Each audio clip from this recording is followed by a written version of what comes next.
Gustav Klimt war schon sehr früh berühmt und bekannt für seine technische Meisterschaft. Dieses kleine Bild eines sitzenden Mädchens aus dem Jahr 1894, wo man sieht, welche technische Meisterschaft Klimt hatte.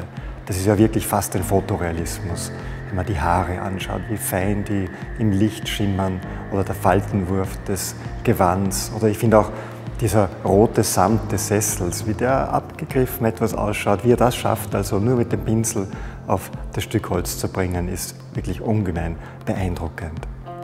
In dieser Art zu malen ist er eingeladen worden vom Kultusminister, die Deckengemälde für den großen Festsaal der Universität Wien zu errichten, zu malen. Er hat sich die Fakultäten Philosophie, Medizin und Jurisprudenz ausgesucht.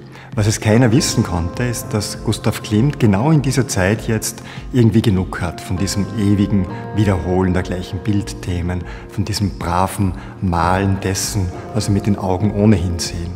Er wollte eine Moderne nach Österreich bringen und sucht langsam nach seiner Formsprache und findet sie dann um die Jahrhundertwende herum im großen Gemälde der Philosophie, der Medizin und 2 Jahre später dann der Jurisprudenz.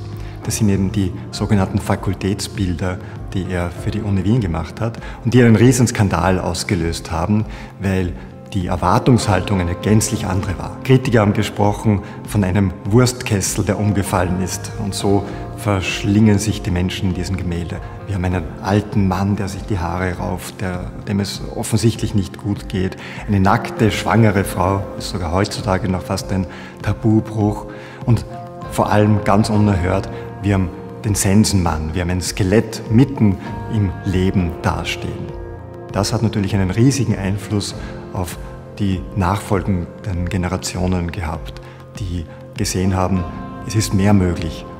Die Moderne lässt subjektive Malweisen zu, dass man nicht nur immer das malt, was man sieht, sondern auch das malen kann, was man empfindet.